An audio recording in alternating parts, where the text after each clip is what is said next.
Բարև ձեզ, Ֆակտոր TV հյուրը ազգային ժողովրդավարական բևեռի խորհրդի անդամ Գևորգ Սաֆարյանն է, ողջույն, պարոն Սաֆարյան։ Մոռացեք պատերազմի մասին, ասում է Հայաստանի վարչապետը, Հայաստան-Ադրբեջան նոր սրացում եւ պատերազմ չի լինելու, թերահավատ եք, հա։ Առհասարակ այս իշխանությունների որևիցե հայտարարության նկատմամբ կարելի է թերահավատ լինել կամ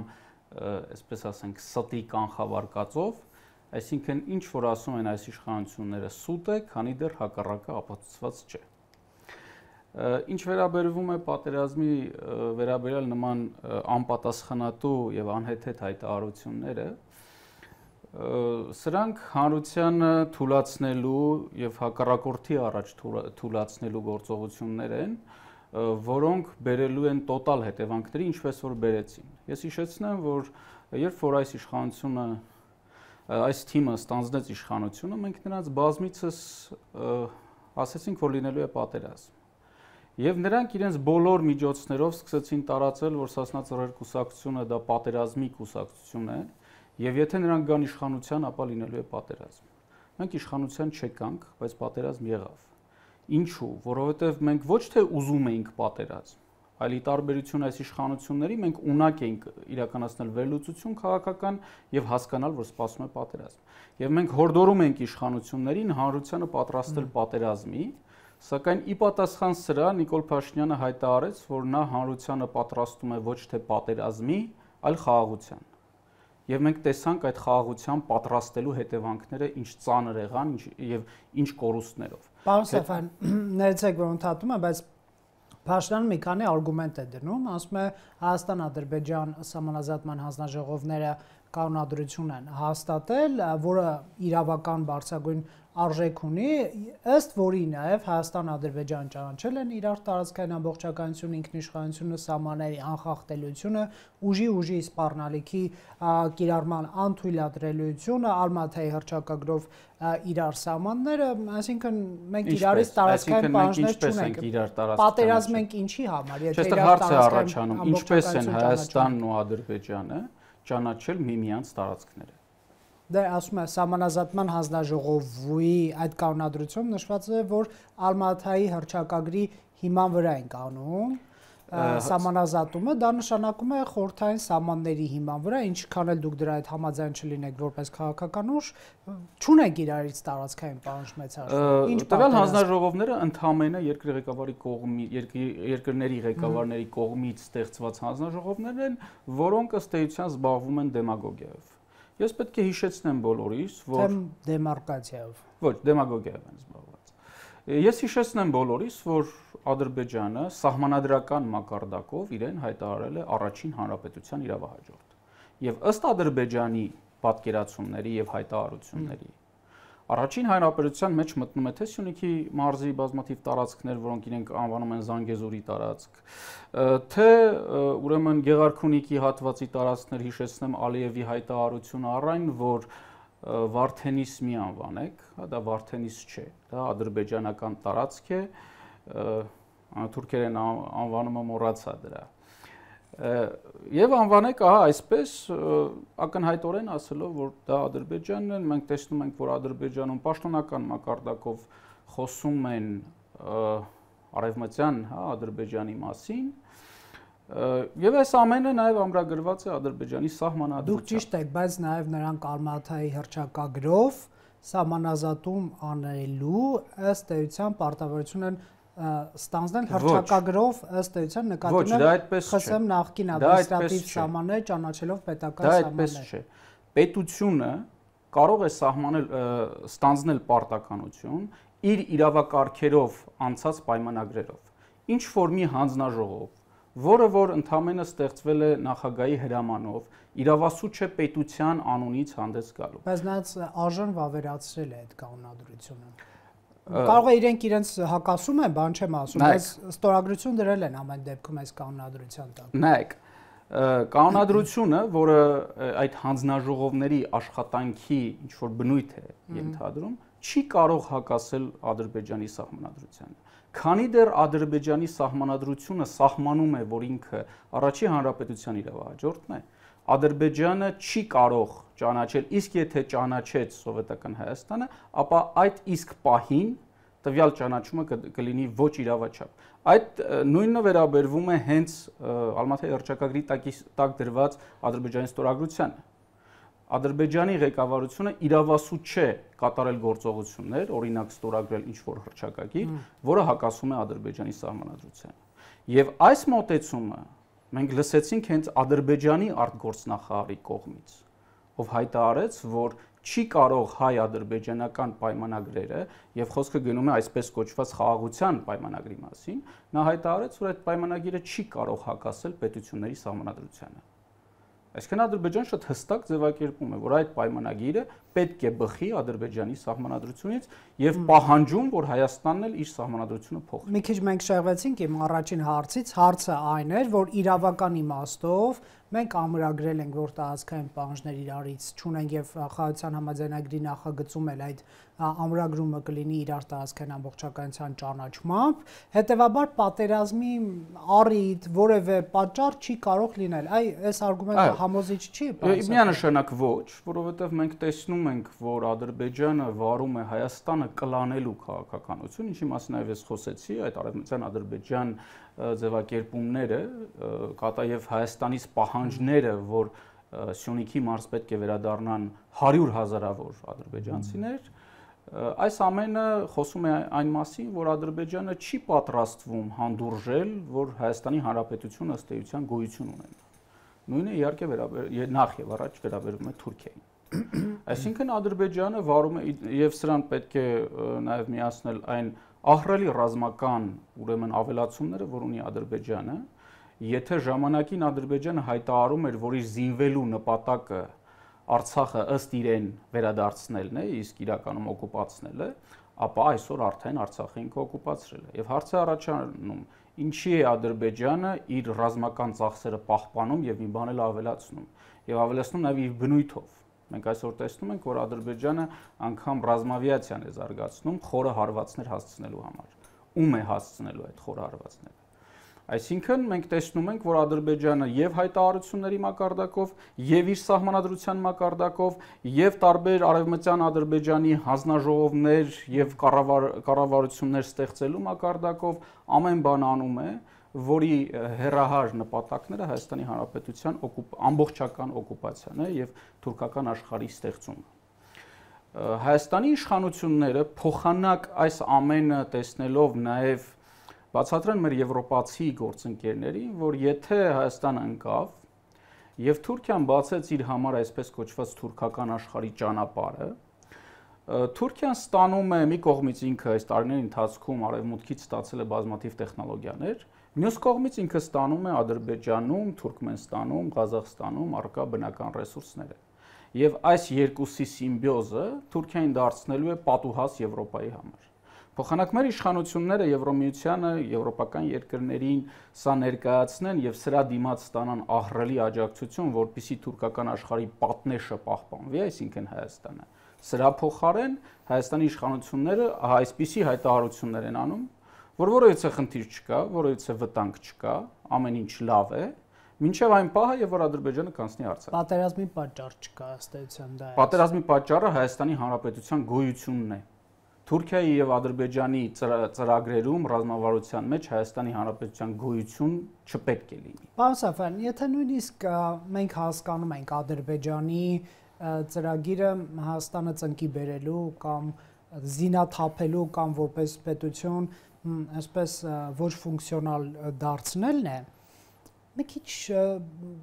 այսպես խորամանկությունը երևի չէր խանգարի։ Այսպիսի մեկնաբանություն էլ կա, կուզեի ձեր տեսակետը, որ պարտադիր է մենք էլ փոխադարձ այսպես ինչ-որ ագրեսիվ հռետորաբանությամբ հանդես գանք, կարող ենք խոսել խաղաղությունից, կարող ենք խոսել իրար տարածքներում դեսպանատներ բացելուց,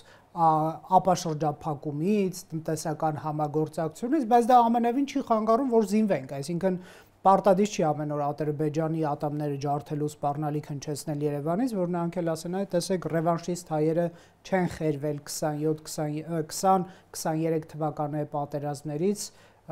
հարվածներ ենք հասցնում, կարելի է մի քիչ ավելի այսպես լուր, համեստ, քաղաքականություն վայել։ Ինչ եք դուք մտածում այս մասին։ Ամենևին կարիք չկա Երևանից հայտարարել, որ մենք Ադրբեջանի ատամները փշրելու ենք կամ եւ այլ։ Խոսքը այս հայտարարությունների մասին չէ։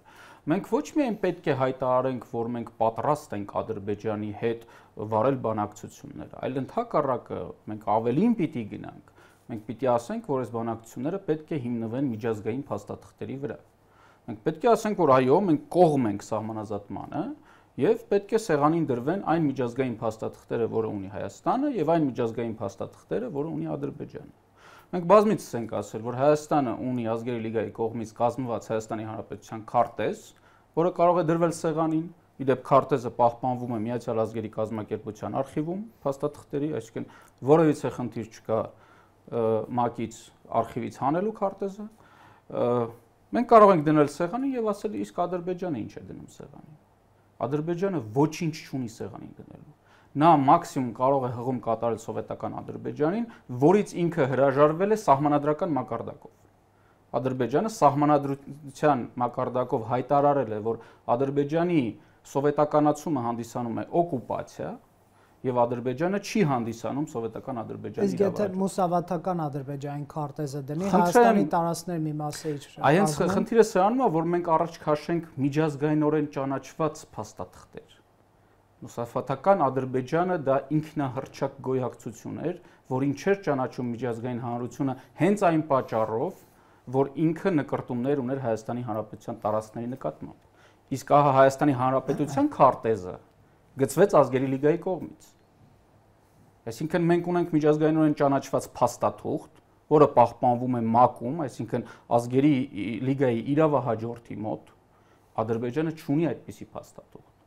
Մենք պիտի հասկանանք Ադրբեջանի Հանրապետություն որպես միջազգայինորեն ճանաչված սուբյեկտ ստեղծվել է միայն 1991 թվականին։ Այսինքն ոչ միայն հանրապետություն, այլ ադրբեջանական Ադրբեջան կոչվող պետություն պատմության ընթացքում ստեղծվել է 1991 թվականին։ Դրանից առաջ նման պետություն գոյություն չի ունեցել։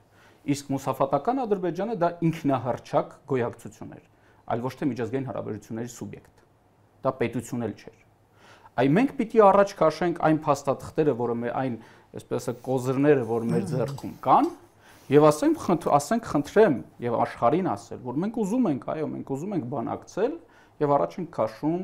ահա միջազգայինորեն ճանաչված փաստաթղթերը։ Ինչ վերաբերվում է հարցի նաև մի դրվագ կար,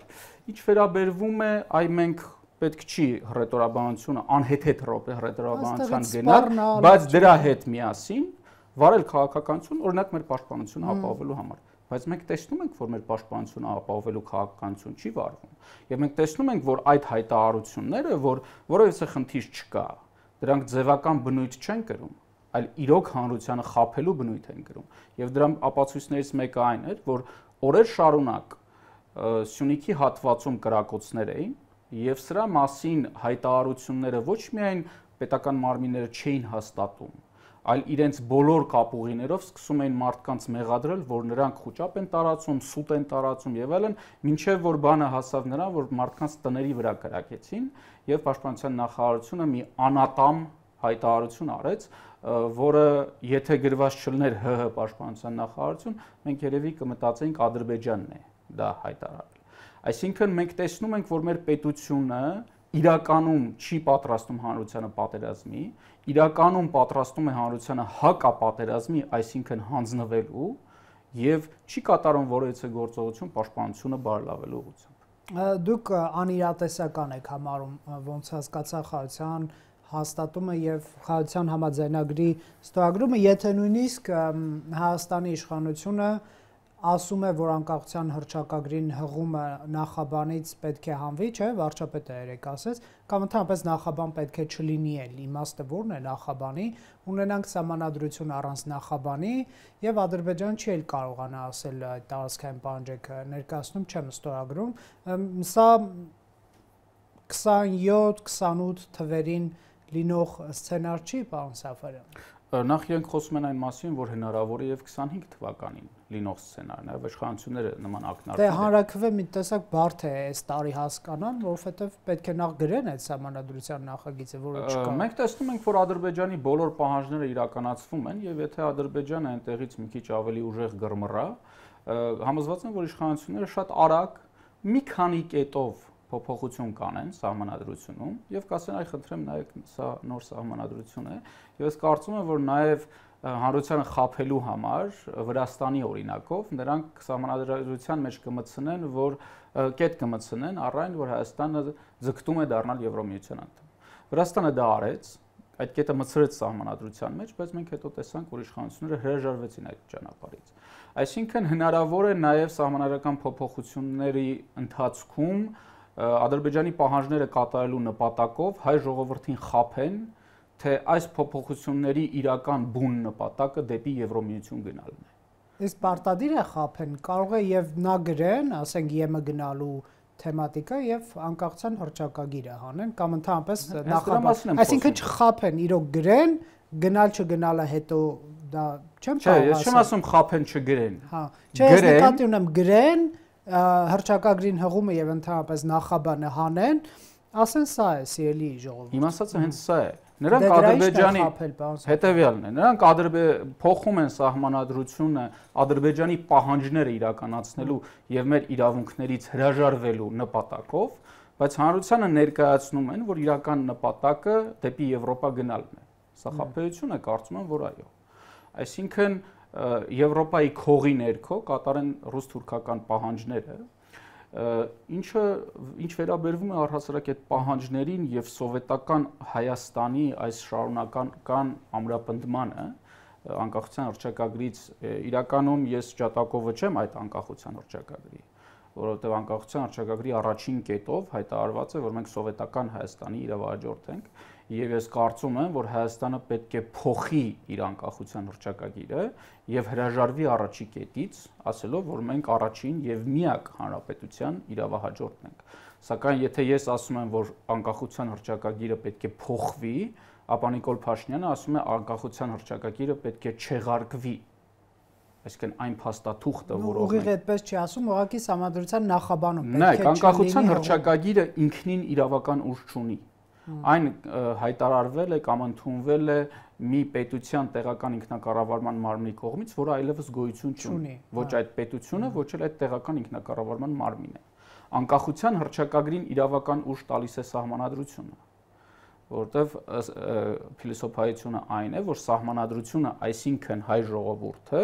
հավանություն է տվել անկախության հռչակագրին։ Եվ այս ՍԴ-ի որոշման համաձայն չունի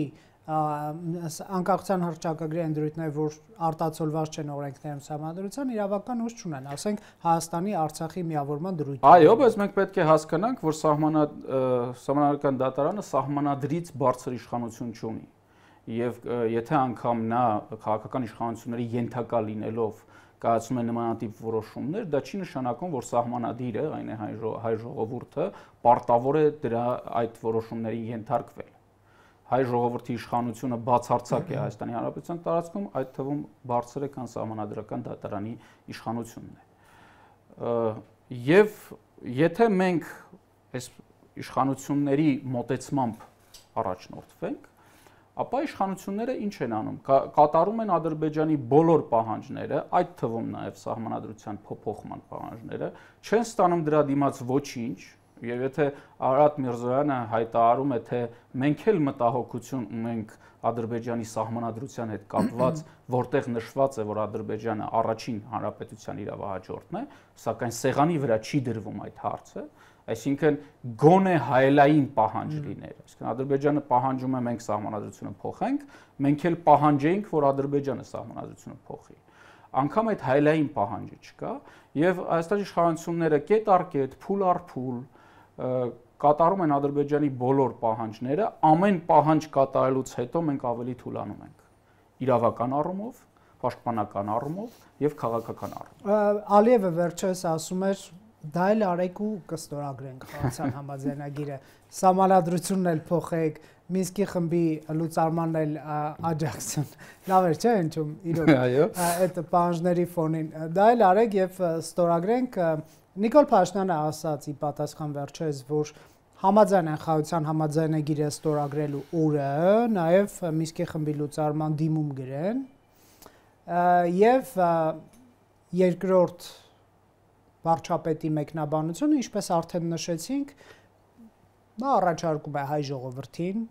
ընդունել նոր սահմանադրություն առանց որևէ նախաբանի, որտեղ բնականաբար չի լինի անկախության հռչակագրին հղում, այսինքն երկու պատասխան Ալիևի այս պահանջներին տրվում է։ Ձեր կարծիքով Ադրբեջանը կարող է այսպես վստահել Հայաստանի իշխանությունների հավաստիացումներ, որ օրինակ 27 թվին կփոխվի սահմանադրությունը, եկեք հիմա ստորագրենք այդ խաղաղության համաձայնագիրը, 27-ին կփոխվի, թե ամեն դեպքում նրանք կպահանջեն կամ հիմա փոխել կամ կասեն լավ 27-ին փոխեք, այդ ժամանակ նոր կստորագրենք։ Այս սցենարը ոնց կգնա։ Ցանկացած պահանջ Ադրբեջանի կողմից ներկայացված, որին կենթարկվի Հայաստանի Հանրապետության իշխանությունները, դրան կհաջորդի նոր պահանջ։ Ադրբեջանը ցանկություն չունի տեսնել այս տարածաշրջանում Հայաստանի Հանրապետություն եւ ոչ միայն իրեն ենթակա Հայաստանի Հանրապետության կհամաձայնվի, եթե անգամ համաձայնվի, որ ինչպես այսօր ըստ էության մենք ունենք մի իշխանություն, որը Ադրբեջանի բոլոր պահանջներին ենթարկվում է, բայց Ադրբեջանին դա չի բավարարում եւ Թուրքիային դա չի բավարարում։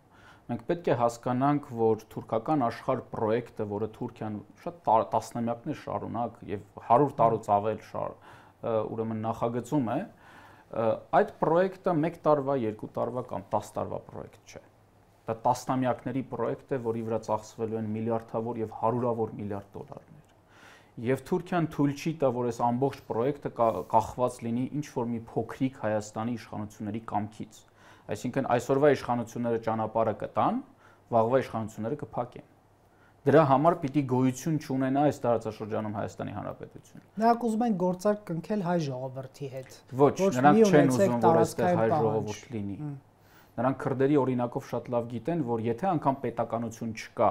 բայց այդ ճանապարհի վրա ժողովուրդ կա, ապա ժողովուրդն էլ է միջամտելու եւ փակելու այդ ճանապարհը տարբեր միջոցներով։ Եվ հետո նրանք շատ լավ ճանաչում են հայ ժողովրդին եւ գիտեն, որ հայ ժողովուրդը պետականամետ եւ պետականաստեղծ ժողովուրդ է։ Եթե անգամ դու կործանում ես նրա պետականությունը, խնդրեմ, ռուսական կայսրությունը 70 տարի կործանեց մեր պետականությունը, մենք նորից ստեղծեցինք։ Նրանք հասկանում են, որ եթե այստեղ ժողովուրդ է մնում կոմպակտ բնակության, այդ ժողովուրդը անընդհատ փորձելու է պետականությունը վերականգնել եւ անընդհատ խոչընդոտ է լինելու թուրքական աշխարհին։ Եվ ինչպես ժամանակին անգամ ռուսական կայսրության ենթակայության տակ գտնված Նախիջևանը ամբողջությամբ հայաթափվեց,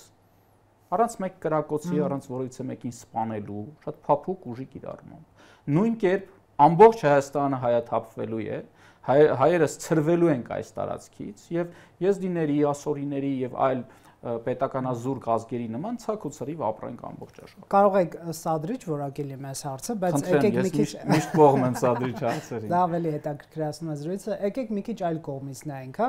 Այ ինքնանպատակ է թուրքերի ճանապարհը փակելու։ Այո, Թուրքիան ուզում է կենտրոնական Ասիայի հետ կապվել, այդ թվում Հայաստանի Հանրապետության տարածքով։ Այ ինչու, պարոն Սաֆարյան, չտալ նրանց ճանապարհ, առևտրի, թող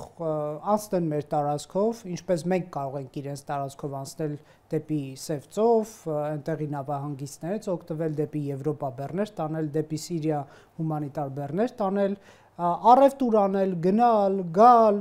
Թուրքիայից իդեպ այսօր այնքան ապրանք են ներկրում, շատերի հագուստը թուրքական է եւ նրանք ռազմավարական տոների մեջ են թուրքական հագուստով հայհոյում են Էրդողանին, մի քիչ չի բռնում, բայց ասածս հետեւյալն է, ոչ ոք չի կարող ժխտել են արյունոտ ողբերգական պատմությունը, որ մենք ունեցել ենք այս ժողովուրդների հետ, բայց ինչու մենք մեր հարաբերությունները չփորձենք մի քիչ այլ աչքով նայել, էլի։ Այս կոնցեպտի մասին մտածել եք դուք, պարոն։ Նախ ես ինչ ասեցի, Թուրքիայի համար հայկական պետականության գոյությունը անթույլատրելի է, եթե անգամ մենք այսօր թույլ կտանք, վաղը մի իշխանություն կգա թույլ չի տա։ Կնեք, եթե մենք թույլ չտանք եւ նրանց համար մեր գոյությունը անթույլատրելի է, չի նշանակում, որ նրանք ավելի կագրեսիվանան, այդ սեպը, որ մենք մեզ դիրքավորում ենք որպես սեպ, ավելի հեշտ արագ հանելու, ոտքի տակից հանելու, իսկ եթե ճանապարհ տանք, մենք էլ իրենց ճանապարհը օգտագործենք, սա շատ հիպոթետիկ բան է, էլի ասում, հա։ Միգուցե այդ ոտնատակ տալու պահը մի քիչ հետաձգվի, այսպես ասեմ։ Գյումրեցիները ասում են սատանի մայլում քանդրբազություն անել պետք չի։ Մենք չենք կարող խորամանկ Թուրքիային նման ձևերով խաբել։ Թուրքիան ունի ռազմավարությունը։ Եվ նա համար բացարձակեական չէ, անգամ մենք խոսում ենք չէ անցյալի մաս։ Անցյալը, այո, անցյալի մասով եթե մենք խոսում ենք, հայ ժողովուրդը հանդիսանում է այն հանցագործության զոհի իրավահաջորդը, որը կատարել է Թուրքիան, եւ դա ոսկոր է իր կողքին։ Բայց եթե անգամ սա թողնենք մի կողմ, Թուրքիան ունի ապագային միտված գործողություններ։ Եվ այն առաջարկը, որը բազմիցս արվում է տարբեր մարդկանց կողմից, որ եկեք այդ ճանապարհը տանք, ունի երկու հանգամանք։ Նախ, կանգնել թուրքական աշխարհի ճանապարհին եւ չթրքանալ հնարավոր չէ։ Որովհետև այդ ճանապարհը դա նաև տնտեսական, ուրեմն կապեր են։ Դա զորով են բացելու, ասածս դա է։ Հիմա անդրադառնամ։ Դա տնտեսական դա կապեր են, դա մշակութային կամ հակամշակութային կապեր են, դա արժեհամակարգի կապեր են, այսինքն այսպես գտնվել թուրքական աշխարհի մեջ եւ չթրքանալ եւ չընդունել այն թրքական արժեհամակարգը, որը նրանք ունեն, մենք չենք կարող։ Այդ թվում նաև ժողովրդավարության նահանջ չլինել Հայաստանում չի կարող այդ պարագայում։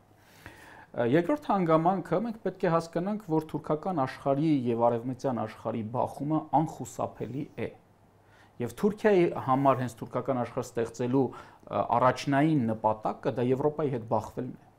որ հզոր լինի, կարողանա բախվել։ Եվ այս բախման ժամանակ մեր դիմաց խնդիր է դրվելու, դուք որ կողմն եք։ Բայց ֆոն դեր Լայենը ասում է լավ կլինի Կենտրոնական Ասիան, Ադրբեջանի, Հայաստանի, Թուրքիայի տարածքով կապվի Եվրոպայի։ Սրանք ինչ որ անհատների հայտարարություններ են, ես խոսում եմ խորը պաշտոնյան է, այո, ես խոսում եմ խորը ռազմավարական, ուրեմն հեռանկարի մասին, որը ունի Թուրքիան եւ որը ունի Եվրոպան։ Ռազմավարական հեռանկարում Թուրքիան եւ Եվրոպան թշնամիներ են։ Ինչպես նաեւ այսօր նրանք բարեկամներ չեն։ Բայց Եվրոպան պաշտպանված է, ախր։ Մենք պաշտպանված չենք ՆԱՏՕ-ով օրինակ, որի կազմում է նույն Թուրքիան, բայց կա Միացյալ Նահանգներ, որ բոլորն ասում են հանգստացեք։ Սակայն այո, հենց այստեղ չկա էլի, հենց այս գործոնը բերեց նրան, որ թուրք-եվրոպական հարաբերությունները որոշակիորեն այսպես այդ լարվածությունը նահանջեց։ Դա ԱՄՆ-ի այդ հովհանն էր, բայց այդ հովհանը հազարավոր տարիներ չի պահպանվել։ Իսկ թուրք եվրոպական խնդիրները դարեր շարունակ առկա են եւ կան մինչ օրս մենք տեսնում ենք անգամ ՆԱՏՕ անդամ Թուրքիան եւ ՆԱՏՕ անդամ Հունաստանը իրար հետ ունեն ռազմական այսպես բախումնալից բազմաթիվ պահեր։ Ճիշտ է, պարոն Սաֆյան, բայց Եվրոպան մի պետություն չի, նրանք մեկը մյուսին լրացնում են, աջակցում են, թեւոթիկունք են։ Թուրքիան էլ փոքր մի մենք մենակ ենք, Ռուսաստանը գոյություն ունի մեր կյանքում։ Ես կգամ այն հարցին, թե ինչ է պետք անել Թուրքիայի հետ կապված։ Բայց ես ուզում երկու առանցքային բանի մասին խոսել։ Առաջինը մեր առաջ խնդիրը է, երբ որ հայտնվի այդ թուրք արևմտյան բախման, ուրեմն թեժ վիճակը մեր առաջ դնելու են երկընտրանք։ Կամ դուք թուրքերի հետ եք, կամ մեր հետ եք։ Եթե մենք թուրքական աշխարհի ճանապարհի մեջ արդեն ընկղմված լինենք, մենք անգամ ֆիզիկապես չենք կարող արևմուտքի հետ լինել։ Կնայեք, բայց արևմուտքն է այսօր Թուրքիայի հետ ՆԱՏՕ-ի միջոցով, պարոն Սաֆյան։ Արևմուտքը ոչ միայն Թուրքիայի հետ չէ, այլ ՆԱՏՕ-ի ձևավորումը եւ Թուրքիայի ՆԱՏՕ ներգրավելու միակ նպատակը դա Ռուսաստանի դեմ պաշտպանությունն է։ Եվ մենք տեսնում ենք, որ Ռուսաստանը այսօր շատ մեղմ ասած լավ վիճակում չէ, եւ Ռուսաստանի հետագա թուլացումը բերելու է նրան, որ Թուրքիան այլևս արևմուտքին պետք չի լինելու։ Եվ մենք տեսանք, որ ՆԱՏՕ-ն օրինակ ՆԱՏՕ-ի տարածքային կենտրոնակայանը Թուրքիայից տեղափոխվեց Հունաստան։ Մենք տեսանք, որ ՆԱՏՕ գլխավոր այսպես պետությունները, օրինակ ԱՄՆ-ն եւ Ֆրանսիան գերզինում են հունական բանակը, ակնհայտորեն Թուրքիայի դեմ։ Այսինքն ռազմավարական հեռանկարում նրանք պատրաստվում են բախման։ Թուրքիան պահանջում է, որպեսզի Հունաստանը թուրքամերձ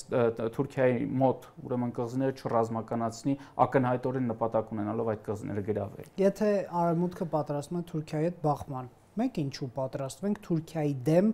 բախման մեր նախաձեռնությամբ։ Մենք չպետք է պատրաստենք Թուրքիայի դեմ բախման։ Սրա մասին չի խոսքը։ Ես ավարտեմ ամբողջ միտքը։ Սա մեկ, որ մեր դեմ, այսինքն սա երկու, առաջինը հնարավոր չի չթրքանալ թուրքական աշխարհում, երկրորդը մեր դեմ վաղ թե ուշ խնդիր է դրվում կամ մեր հետ եք կամ թուրք եք, կամ Թուրքիայի հետ եք։ Եվ երրորդը ամենակարևորը, ինչի մասին ես ասեցի, Թուրքիան հասկանում է, որ եթե անգամ այսօր մենք իրեն ճանապարհ տանք, այսօր կարող ենք տալ, վաղը կարող ենք փակել։ Թուրքիան պետք է վերացնի փակելու հնարավորությունը։ Փակելու հնարավորության վերացումը առաջին հերթին պետք է լինի Հայաստանի պետականության կործանումը, որ իշխանությունները չկարողանան որոշում կայացնել փակել։ Երկրորդը պետք է լինի հայ ժողովրդի ցրումը այս տարածաշրջանից, որպեսզի ժողովուրդը չկարողանա այդ ճանապարհը փակել։ Ինչ է պետք անել։ Մենք տեսնում ենք, որ այս ամենի մեջ մենք շատ մեղմ ասած մենակ չենք։ Մենք տեսնում ենք օրինակ հենց երբ որ թուրքական հետախուզական նավը մտավ հունական ջրեր, անմիջապես այնտեղ հայտնվեց Ֆրանսիայի ռազմաօդային ուժերը, ֆրանսիական նավատորմը, ԱՄՆ-ի նավատորմը, եւ նրանք դուրս մղեցին թուրքական նավը, ասելով, որ այս ջրերը Հունաստանինն են։ Այսինքն մենք տեսնում ենք առնվազն, որ Հունաստանի տեսքով մենք ունենք ընդհանուր ճշնամի եւ Հունաստանը ամեն բանով պատրաստ է մեզ օգնել։ Մենք տեսնում ենք, որ Ֆրանսիայի տեսքով մենք ունենք Ֆրանսիայի հետ միասին ընդհանուր ճշնամի, Թուրքիայի տեսքով, եւ Ֆրանսիան պատրաստ է եւ Ֆրանսիան օգնում է մեզ այսօր։ Մենք տեսնում ենք Հնդկաստանի դիրքորոշումը Թուրքիայի նկատմամբ, հա, երբ որ Թուրքիան նաեւ փորձում է Հնդկաստանին ինչ-որ չափով սիրաշահել, Հնդկաստանից մենք տեսանք շատ կոպիտ ուրեմն դիրքորոշում, առայն որ Թուրքիան եւ Ադրբեջանը նաեւ հանդիսանում են իր թշնամի Պակիստանի հետ համագործակցող ուրեմն պետություններ եւ նրանց գործողությունները չի բխում Հնդկաստանի շահերից։ Ասածս այն է, թե Ֆրանսիա, ԱՄՆ, Եվրոպա, Հնդկաստան ուզում են Թուրքիայի հետ բախվել, լավ կլինի իրենց դեմքով բախվեն, մեզ գործիք չդարձնեն, էլի,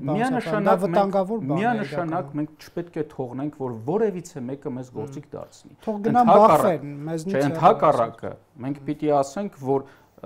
Հայաստանի անկումը վնասում է ձեզ, այսինքն կոպիտ ասած իրանք են մեր ձեռքին գործիք դառնում։ Այսինքն մենք ասում ենք մեզ զինեք, որովհետև եթե մենք ընկնենք, ապա դուք եք տուժելու։ Որտեղ մենք որ ընկանք, այս ճանապարհը բացվելու է։ Մենք որ ընկանք, Հնդկաստան Եվրոպա կապուղին փակվելու է, որովհետև Թուրքիան երբ որ ուրեմն որոշում կայացվեց, որ Հնդկաստանի եւ Եվրոպայի միջև կապուղին պիտի անցնի, օրինակ Սաուդյան Արաբիայով, հա, արաբական թերակղզով, Թուրքիան հայտարարեց, որ այդ ճանապարհը կանցնի կամ Թուրքիայով կամ չի անցնի ընդհանրապես։ Այսինքն, եթե Թուրքիան այսպես գա եւ գրավի Հայաստանը, ապա Թուրքիան նաեւ այս երկրորդ կապուղու նկատմամբ կստանա իշխանություն։ Եվ այս ամենը մենք եւ այստեղ շատ կարեւոր է Իրանի խնդիրը։ Իրանը տեսնում է, որ Թուրքիան տարածաշրջանում առնվազն իր մրցակիցն է, եթե ոչ իր թշնամին։ Իսկ մենք մտածել ենք, թե ինչպիսի մեծ գործիքակազմ կլինի Հայաստանի ձեռքին,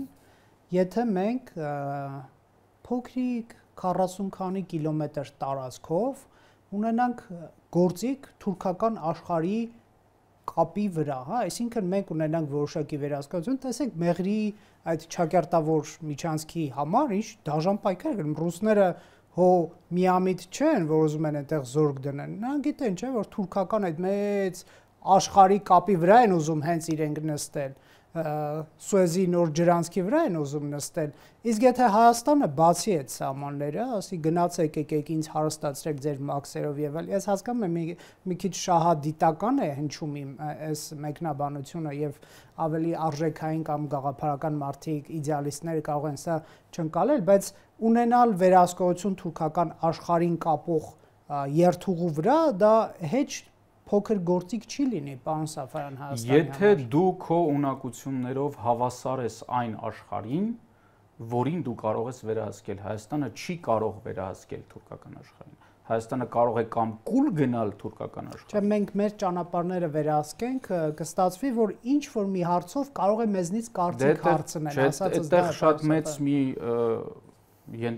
ենթաբառ կա, եթե մենք դա կարող ենք անել։ Մենք դա չենք կարող։ Դե ռուսներն ուզում են իրենք գալ կանգնել։ Հիմա ռուսները իրենց ունակությամբ եւ զորությամբ համահունչ են այդ համազոր են այդ աշխարհի հետ։ Հայաստանը համազոր չէ։ Ուրեմն ստանալիք կա, չէ, պարոն Սաֆարյան, որ ուզում են։ Նախարարինը ես չեմ կիսում այն կարծիքը, որ ռուսները ուզում են թուրքական աշխարհի վերահսկողությունը, ճանապարհի վերահսկողությունը իրականացնել։ Զանգեզուրի միջանցք ինչու են ուզում։ Նրանք ուզում են կապ հաստատել Թուրքիայի հետ։ Դա էլ կա, բայց նաև վերահսկել ինչ որ չափով այդ կապի վրա։ Չէ, սրանք արմատապես ես կարծում եմ, որ հակասում են։ Սրանք տարբեր բաներ են։ Եթե նա ուզում է կապ հաստատել Թուրքիայի հետ, սա նշանակում է Թուրքիայի հետ համագործակցություն, նաև թուրքական աշխարհի ստեղծման համագործակցություն։ Եթե նա ուզում է վերահսկել, դա նշանակում է Թուրքիայի հետ հակամարտություն։ Հա, այսինքն այսպես բռունցքի մեջ պահել, որ եթե թուրքական աշխարհը հանկարծ այսպես ասենք իր դեմ չափը անցնի, ինքը սեղմի։ այդ պարանոցը։ Սևծովի Բոսֆորի նավոցների փակի։ Այսինքն մենք այստեղ ունենք երկու իրարամերժ զուգահեռներ։ Կամ Ռուսաստանը գնում է Թուրքիայի հետ համագործակցության, որի համար իրեն պետք է միջանցքը, կամ Ռուսաստանը փորձում է միջանցքը իր ձեռքը վերցնել, որ Թուրքիային սեղմի։ Մենք տեսնում ենք, որ Ռուսաստանը շատ լավ համագործակցում է Թուրքիայի հետ եւ որ այդ սեղման մասին խոսք չկա։ Իսկ Հայաստանը սեղմել այդ թուրքական աշխարհին։ Սեղմենք, բայց շատ փոքրիկ վերահսկողությունը դա է։ Շատ փոքրիկ գործիք։ Այո, եթե մենք ենք որոշում, որոշողը մենք ենք, Թուրքիայի համար դա անթույլատրելի է, որ մենք որոշենք թուրքական աշխարհի ճակատագիրը եւ դա միջազգային հարաբերություններում մի քիչ էլ անհասկանալի կլինի այդ ահռելի կայսրության ճակատագիրը որոշի մի փոքրիկ պետություն։ Ընդհակառակ այդ ահռելի կայսրությունը փորձելու է այդ փոքրիկ փականը վերացնել։ Փոքրիկ տարածքով, բայց Իսրայելը այսօր ցույց է տալիս, որ տարածքի այսպես ասենք գործոնը կարող է շրջանցվել, եթե դու ցավոք սրտի մենք միայն տարածքով ես ունենում։ Այո, ցավոք սրտի մենք միայն տարածքով չենք փոքրիկ։ Մենք նաև փոքրիկ ենք ռազմարտությունաբերությամբ, մենք փոքրիկ ենք գիտատեխնիկական զարգացումով, մենք փոքրիկ ենք, որովհետև մենք ենք դա որոշել։ Իսրայելը որոշեց, որ ինքը փոքրիկ չի լինելու։ Իսրայելը անապատում ստեղծել է աշխարհի ամենալավագույն գյուղատնտեսությունը։ Իսրայելը լինելով մի քաղաքի չափ ստեղծել է աշխարհի ամենալավագույն գիտատեխնիկական, կրթական համալիրները։ Դա ես խոսում եմ արդյունավետ պետություն լինելու պարագայում, որ այդ գործիքը կարող է Հայաստանի ձեռքին բավականին։ Եթե մենք լինենք արդյունավետ պետություն եւ կուտակենք նման կարողություններ, ապա մենք Թուրքիայի հետ կարող ենք խոսել, այսպես ասենք, հավասարահավասարն եւ այդ գործընթացի մեջ նաեւ մեզ պետք են դաշնակիցներ, որոնց մասին ես խոսեցի, այդ դաշնակիցները կան։ Եվ այդ պարագայում միևնույնն է Թուրքիան փորձելու է եւ նպատակները ռազմավարական հեռանկարում նպատակները պահպանելու է այդ փականը վերացնելու եւ իրականում ճանապարհ տալու խնդիր մենք չունենք։ Մենք կարող ենք խնդրեմ, ասենք, եթե դուք ուզում եք ապրանքները մեր վերահսկողության ներքո անցնի որպես տրանզիտային պետություն, ապա խնդրեմ, բայց մենք կորոշենք թե որ ապրանքը կանցնի, որը չի անցնի։ Եթե զենք եք տեղափոխում, օրինակ, եթե դուք ուզում եք օրինակ բամբակ տեղափոխեք կամ թել տեղափոխեք, հələ մենք էլ մի բան էլ կօգտվենք այդ բամբակից եւ թելից։ Բայց եթե դուք ուզում եք օրինակ տեղափոխել զենք, որը մեր շահերին դեմ է, մենք թույլ չենք տա։ Մենք պիտի հասկանանք, որ միջանցքային տրամաբանությունը եւ տրանզիտային տրամաբանությունը արմատապես տարբեր բաներ են։ Այո։ Այսինքն խնդիր չկա, որ մեր տարածքով դրանք շատ են նույնացվում էլի, այսինքն շատ հաճախ նույնացվում են, որ ընդհանրապես ճանապարհ բացելն է սխալ։ Չէ, այստեղ արդեն ուրիշ խնդիր կա, եթե մենք խոսում ենք օրինակ սահմանի բացման մասին։ Սա զուգահեռ երևույթ է։ Օրինակ, եթե մենք հայ-թուրքական սահմանը բացում ենք, ապա Թուրքիան նաև միտումնավոր դեպի Հայաստանը ուղղորդելու բազմաթիվ էժան ապրանք, որը ինքը ունի, քանի որ խոշոր արտադրող է։ Ինչի հետևանքով մեր արտադրողները սկսել են փակվել։ Եվ հաշվի առնելով, որ մենք ԵԱՏՄ անդամ ենք, եւ մեր մաքսային ուրեմն քաղաքականությունը մենք չենք որոշում, անգամ մենք մաքսային գործիքով դրա դեմը չենք կարող առնել։ Եվ թուրքական էժան ապրանքը կոչնչացնի Հայաստանի տնտեսությունը։ Այսինքն նորից այո կարելի է Թուրքիայի հետ սահմանը բացել, եթե դու ինքնիշխան եւ սեփական պետության քաղաքականությունը, այդ թվում նաեւ հարկային մաքսային քաղաքականությունը որոշող պետություն ես, եւ Թուրքիայի հետ հարաբերությունները առհասարակ ես կարծում եմ, որ պետք է լինի հունական օրինակով։ Հունաստանը Թուրքիայի հետ ունի բոլոր հարաբերությունները՝ ֆինանսական, տնտեսական, անգամ ռազմական, դիվանագիտական, նրանք ՆԱՏՕ-ի անդամ պետություններ են եւ ռազմավարական դաշնակիցներ, սակայն մի փոքր կայծ հունական օդային տարածքի հատում ռազմաօդային ուժերի կողմից Թուրքիայի մի փոքր գործողություն Հունաստանը փշալարերը քաշում է սահմանին, տանկերը հանում է փողոց։ Այսինքն Հունաստանը հարաբերություններ ունի թշնամի Թուրքիայի հետ։ Հայաստանը նույնպես պիտի այս հարաբերությունները ձևավորի։ Ձեր խոսքում օրինակ դուք նշեցիք, որ մենք կարող ենք Թուրքիայի տարածքով գնալ դեպի Եվրոպա։ Ինչու՞ չգնալ։ Այո, ինչու՞ չգնալ եւ Թուրքիան իրականում Սև ծովի նավանգիչներն օգտագործում։ Այո, եւ Թուրքիան իրականում նաեւ ցամաքային տարածքը կարող է։ Իհարկե։ Թուրքիան իրականում դրա համար անգամ շատ լավ տարիֆներ կառաջարկի մեզ, տրանզիտային շատ լավ առաջարկներ կանի, ինչի արդյունքում ուրեմն Հայաստանում կարող են ձևավորվել հազարավոր ընկերություններ, փոքր կամ մեծ, որոնք կսկսեն այդ տրանզիտից օգտվել եւ աշխատել Եվրոպայի հետ։ Եվ այն պահին, երբ որ Թուրքիային պետք լինի Հայաստանը գրավել, նա կփակի այդ ճանապարհը։ Դե մենք փակվելուն սովոր ենք արդեն Վրաստանը։ Այդ պարագայում մենք ինչպես ենք սովոր, եթե Հայաստանի ներսում պատկերացնենք 4000 փոքր կամ մեծ ընկերություններ փակվում են։ Մենք էլ կփակենք իր կենտրոնական Ասիա գնացող ճանապարհը։ Բայց դա իրեն չի տա այն վնասը, որը կտա մեզ, եթե Հայաստանում 4000 ընկերություն, նոր բացված ընկերություններ, հազարավոր եւ տասնյակ հազարավոր աշխատողներով փակվեն։ Դե իմ ասած առաջարկ չէ ռուսական կախվածությունը փոխանել թուրքական կախվածությունը։ Ես ավարտեմ, այսինքն մենք այո պետք է պատրաստ լինենք օրինակ Թուրքիայի տարածքով գնալ դեպի Եվրոպա, բայց հունական օրինակով իմանալ, որ նա թշնամի է եւ ցանկացած պահի կարող է փակել եւ մենք ունենանք զուգահեռ տարբերակը։ Եթե Թուրքիան փակում է ճանապարհը, ապա մենք այս ճանապարհով ենք գնում։ Շնորհակալ եմ, պարոն Սաֆարյան, հետաքրքիր զրույցի համար։ Factor TV-ում հյուրընկալել են Գևորգ Սաֆարյանին։